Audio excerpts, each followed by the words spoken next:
Hello, I'm Alexandra and welcome back to my channel. Today is kind of a different video because I'm gonna go through the most read books of the 2025 reading challenge on Goodreads. I'm sure I'm gonna disagree with so many of them because usually when books are too popular, I don't like them. So I'll go through the categories and see which books I have read, because a lot I haven't. I mean, I've tried to avoid very popular Goodreads books just because sometimes they're just not good. So we'll start with the fiction category. Let's look.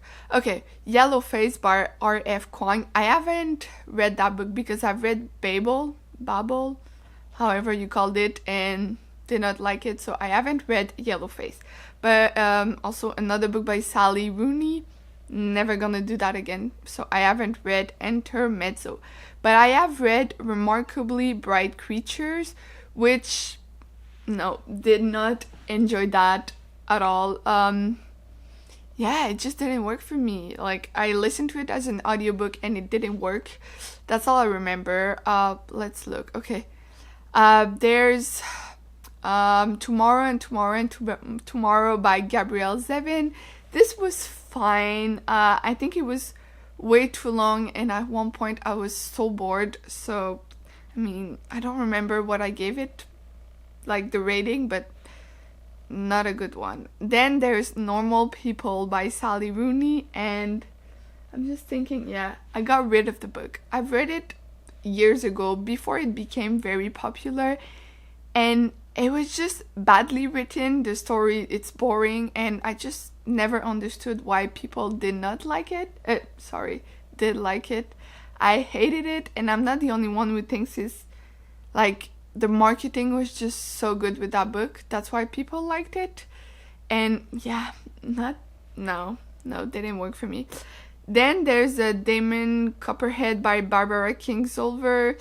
I've attempted to read this one and I think I made it to like around 45%. It was just boring. Like, nothing bad with this book, it's just boring, so I never finished it. And that's it for the fiction. So as you can see, I do not agree with what people have read this year. I think most of them are bad. There's also a Leanne Moriarty book. It's called Here One Moment. I've read other books by her, did not like them, so stopped reading those. Then into historical fiction. I read quite a lot of historical fiction, so should be better. First one is The Woman by Kristen Hanna. I have read it this year. It's amazing. I love Kristen Hanna. Like, I've read most of her books, even her older work. I have other books that I want to read by her. The Woman was just so good. Kristen Hanna is always a win for me. Like, I don't think I've rated one of her books less than 4 stars. Even her historical romance, they're amazing. So, you know. Then we have James by Percival Everett. I have tried to read that twice and I just couldn't get into the story. I know it's a good book, so I'm not gonna say anything. It just didn't work for me. The like 10 pages I've tried, so yeah. Then we have another Kristen Hanna, so it's The Nightingale. This is, I think, the first book I've read by her. It's her historical fiction on World War II.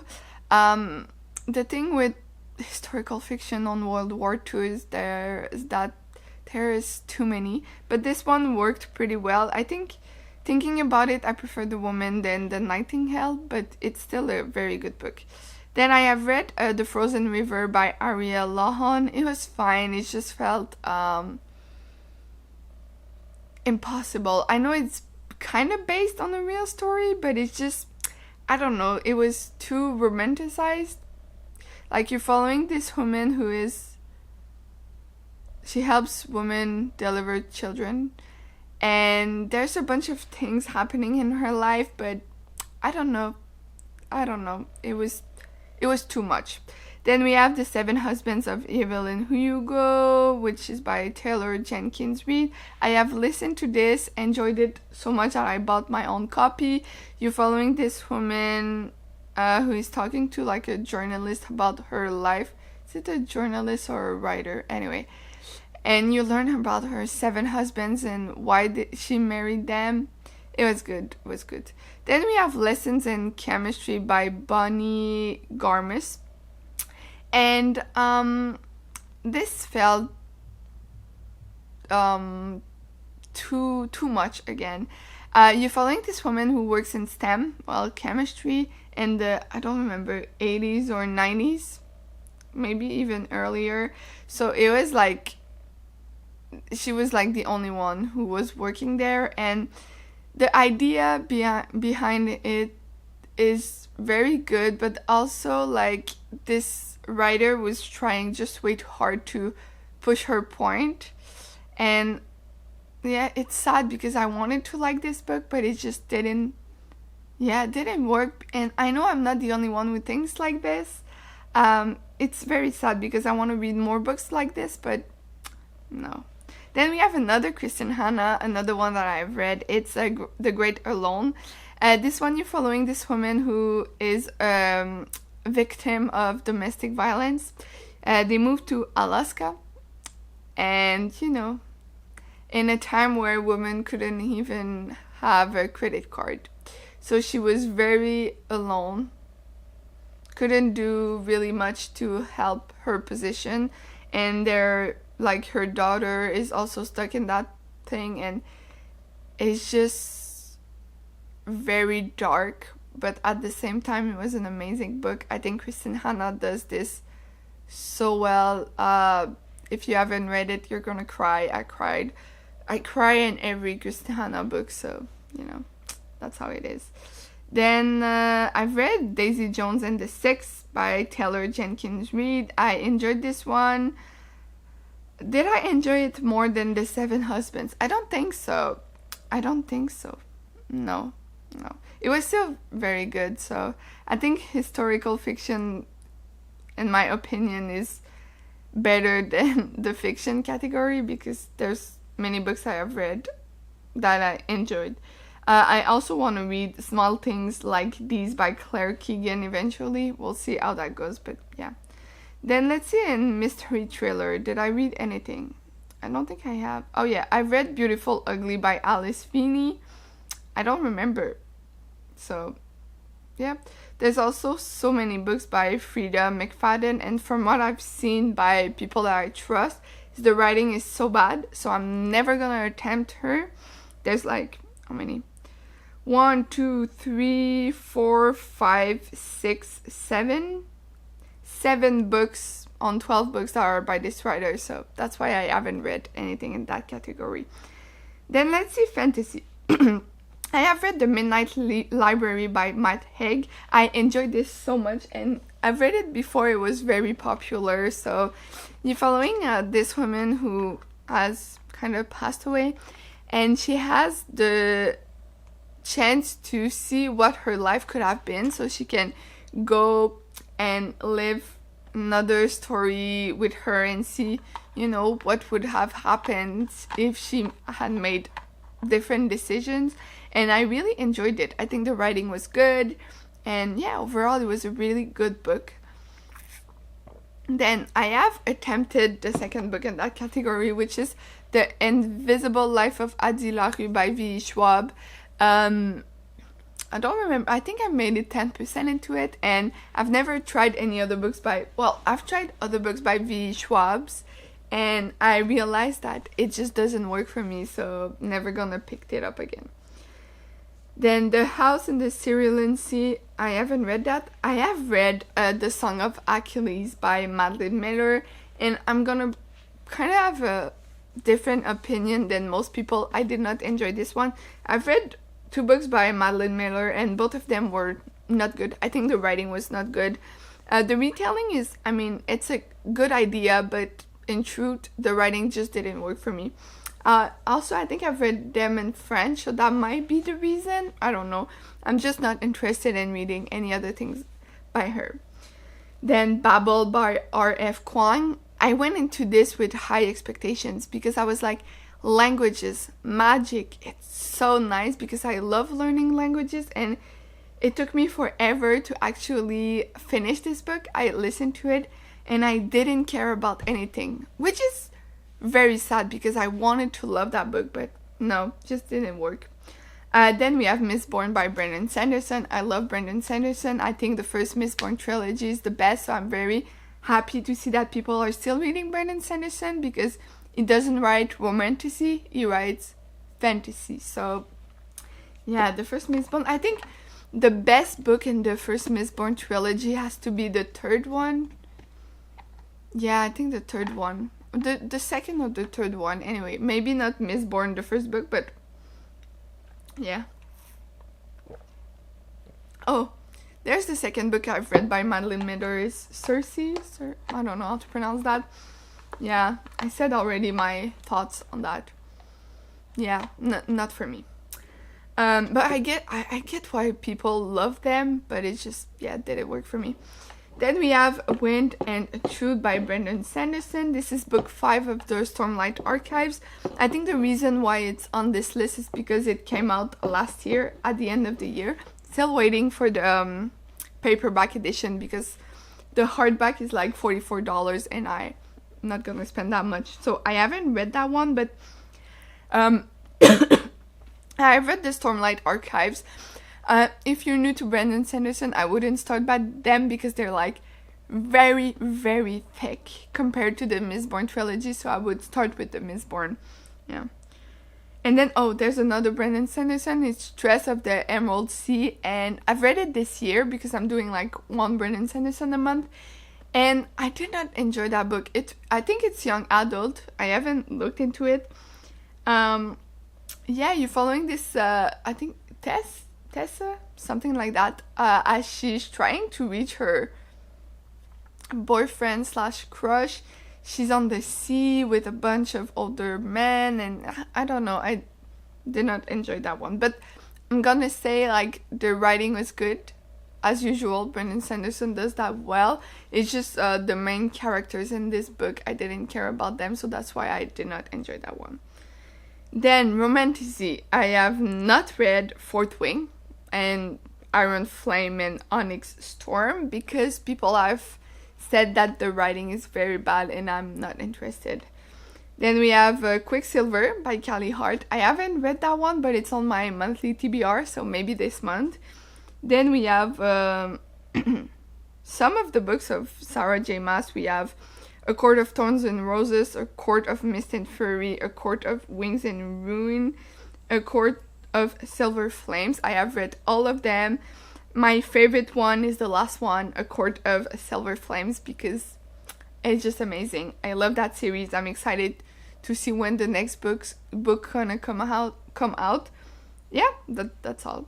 And then the other two books I have read in that categories are The Serpent and the Wings of Night and the Ashes and the Star-Cursed King by Carissa Broadbent. I've read them recently.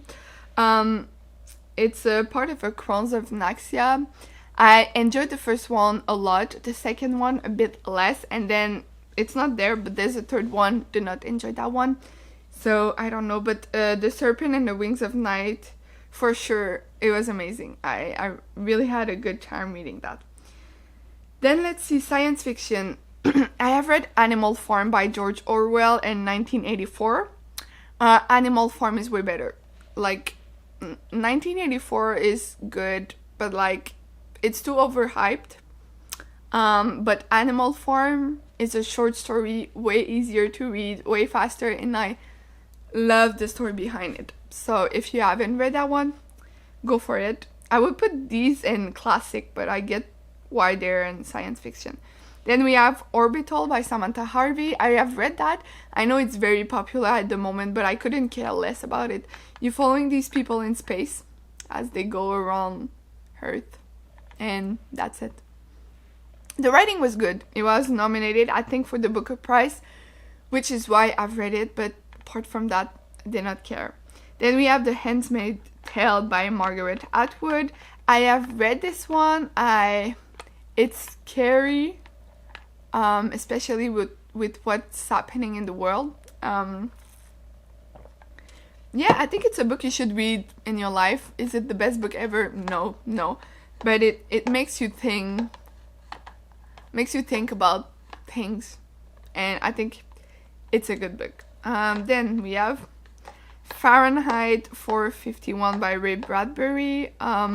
It's a story where books are being burned and some people are trying to protect them. Yeah, that's mostly it. The writing is bad, but it's a good story, so again, I would consider this as a classic, but yeah. Then we have horror. Have I read anything? Yeah, I have read Frankenstein. Again, it's a classic. I think everybody knows about it. In university, I did a project working on this, well, Frankenstein and The Place of Beauty in Society, which I think is a very good, something you should think about when you're reading Frankenstein. Yeah, I think it's a good book. It's hard to read, especially if English is not your first language and you want to read it in English, but there's many interesting parts that you can analyze and think about just society as of today. So you'll see. Then there's also Dracula by Bram Stoker, again a classic. I don't think it's the best story ever. It's still Dracula. It's very popular. I think first vampire book. Yeah, that's it. That's it for the horror. I also want to say Frankenstein is by a woman, Mary Shelley, which is pretty rare. If we could read more classics by a woman, that would be nice. So if you haven't read it, read Frankenstein before Dracula. Yeah. Okay, romance. Have I read anything? Let's see. We have some Ali Hazelwood. I'm not gonna read anything by her again. There's Funny Story by Emily Henry, but I haven't read this. There's a dark romance called Lights Out. I'm always scared of very popular dark romance, so I don't know. I have read some books by Abby Jimenez, I don't know how to pronounce her name, and they were not amazing, so I don't think I'm gonna read those. Oh, I have read Twisted Love by Anna Huang. It was fine. I didn't get the hype. Then I tried reading the second book and put it down. So, yeah, I don't think I'm into popular romance at the moment. I'm mostly reading less popular dark romance / mafia books that do not have domestic violence or yeah. I'm reading kind of healthy dark romance books. Then young adult, what have I read? Okay, Sunrise on the Reaping by Susan Collins. I'm currently reading it and not enjoying it. Then I have not read Throne of Glass by Sarah J. Maas. No. There's The Hunger Games by Susan Collins. I have read that when I was in high school and I remember not enjoying it that much. So, I don't know, but it's very popular. So, but yeah, I think the movies are better. Then memoirs. Oh, I have read Educated by Tara Westover. I enjoyed that one. You're following this woman who was in the Mormon. Was it the Mormon? Anyway, she did not go to school until she was way older and she managed to get a PhD. So she talks about her life and I think it was very interesting seeing how education is important and yeah, that was nice. History and biography. Well, I want to read Everything is Tuberculosis by John Green, but I have not. I have read Sapiens by Yuval Noah Harari. I enjoyed that one. If you're interested in history, that's a good, like, it's easy to read. So yeah, and that's it. Maybe one day I will read Killers of the Flower Moon, but I don't know. Maybe the Radium Girls also. That would be nice. Okay, general nonfiction. I usually don't read nonfiction. Oh, I have read Invisible Woman. Data Bias in a World Designed for Men. I think that was so interesting. Just, thinking about things we have not, well, I've never thought about. So, let's say buses, they're not made for women. Seat belts either. So that was nice. I listened to it. But yeah, that's it. As you can see, as I said in the beginning, I do not agree with what's popular. Yeah. My main criteria when I read a book is the writing. So that makes sense. But yeah. That's it for today. Thank you for watching. Don't forget to like and subscribe, and I'll see you soon in another video. Bye!